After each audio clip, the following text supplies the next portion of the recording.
wabarakatuh. Izinkan saya memperkenalkan diri. Nama saya Emma Yagung Zulfila dengan NPM 2011080445. Di sini saya dari kelompok 10. Kelompok saya sendiri terdiri dari Absa Wulandari, Titis Alimni, dan Julian Sari. Di sini kelompok saya akan menjelaskan materi tentang asesmen angket. Berikut penjelasannya.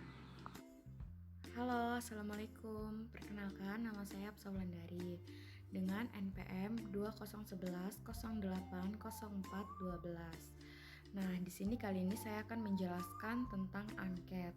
Nah, definisi angket.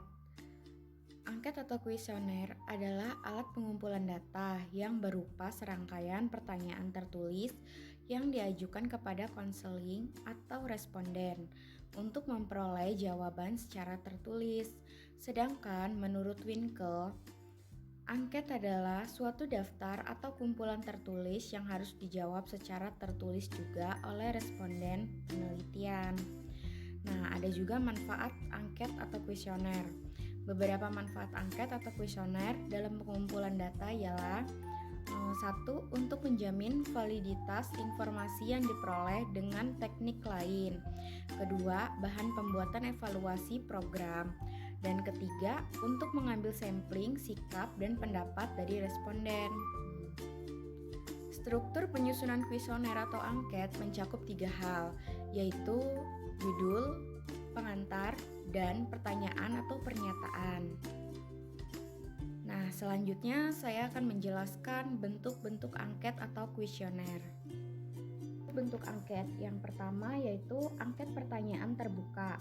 Angket pertanyaan terbuka maksudnya adalah angket yang di dalamnya diberikan kolom yang bebas dijawab oleh responden. Jawaban pada angket terbuka tidak dibatasi dengan alternatif-alternatif jawaban seperti pada angket tertutup. Yang kedua, angket pertanyaan tertutup. Nah, angket pertanyaan tertutup maksudnya adalah angket yang di dalamnya sudah terdapat alternatif-alternatif jawaban yang dapat dijawab oleh para responden. Alternatif jawaban pada angket terbuka bisa berupa ya atau tidak, atau bisa juga pilihan objektif, sehingga responden memilih jawaban yang sesuai dengannya. Yang ketiga ada kombinasi angket pertanyaan tertutup dan terbuka. Kombinasi antara angket pertanyaan terbuka dan angket pertanyaan tertutup di dalamnya terdapat pertanyaan yang bersifat bebas dijawab oleh responden. Dan ada juga pertanyaan yang disertai alternatif-alternatif jawaban yang bisa dipilih oleh responden. Yang keempat ada angket pertanyaan langsung. Angket pertanyaan langsung adalah angket pertanyaan yang di dalamnya berisi daftar pertanyaan yang berkaitan dengan personal atau pribadi responden. Ada relevansi dengan penelitian, contohnya adalah nama, pekerjaan, dan yang lainnya. Yang kelima, ada angket pertanyaan tidak langsung. Angket pertanyaan tidak langsung adalah angket pertanyaan yang di dalamnya berisi daftar pertanyaan tentang orang lain yang dijawab oleh responden, karena respondenlah yang mengetahui jawaban mengenai hal-hal tersebut. Nah, baiklah, ini saya akan tunjukkan contoh dari angket pertanyaan terbuka. Nah, ini dia contohnya. Saya berikan lagi contoh untuk angket pertanyaan tertutup. Ini contoh angket pertanyaan tertutup.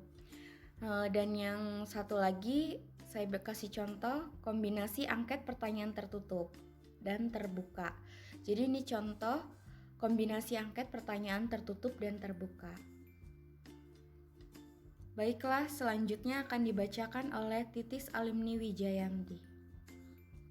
Baik, selanjutnya adalah proses pembuatan angket. Yang pertama, penentuan topik yang relevan atau sikap asertif. Yang kedua, penentuan variabel. Variabelnya meliputi ekspresi perasaan positif, afirmasi diri, dan ekspresi perasaan negatif. Yang ketiga, penetapan model. Pada dasarnya, model jawaban ini tergantung pada bentuk jawaban yang dikehendaki oleh variabel tertentu, seperti jawaban uraian bebas, jawaban uraian singkat, jawaban kategorikal, jawaban berskala, jawaban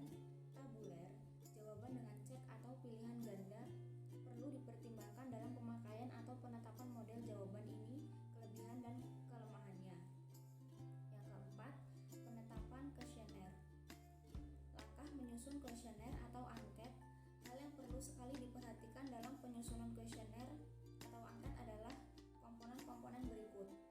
Yang pertama, pengantar, yang kedua, petunjuk pengisian, yang ketiga, item-item pelayanan, yang keempat, penutup.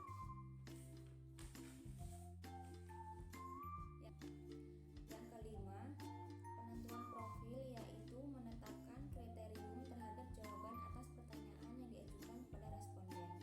Kriterium ini dibuat berdasarkan kajian teori tentang sikap asertif sebagaimana tertera pada topik. Prediktor ini sekaligus digunakan sebagai acuan untuk interpretasi data. Yang terakhir, penyusunan pertanyaan item.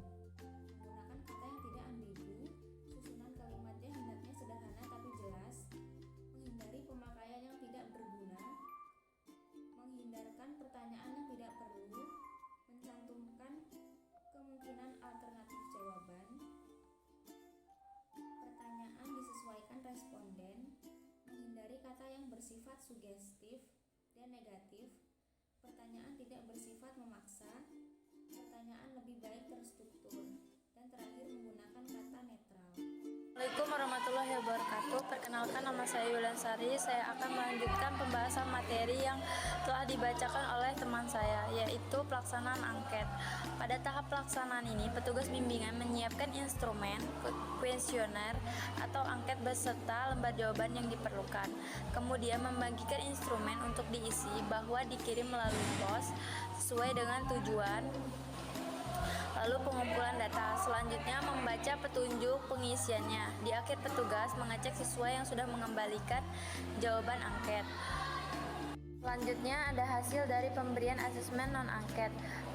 Yang pertama itu ada penyekoran terhadap pertanyaan-pertanyaan tertutup atau berstruktur dengan model jawaban yang sudah tersedia dan penyekoran terhadap pertanyaan-pertanyaan terbuka atau tidak berstruktur.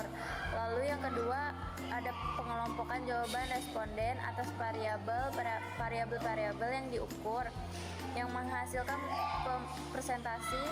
Selanjutnya akan diperoleh gambaran menyeluruh tentang diri siswa yang berupa profil, dan yang terakhir keperluan penginterpretasikan dan hasil pemberian kuesioner atau angket ini harus dikaitkan dengan hasil pemberian data dengan teknik lain, misalnya teknik observasi atau teknik wawancara.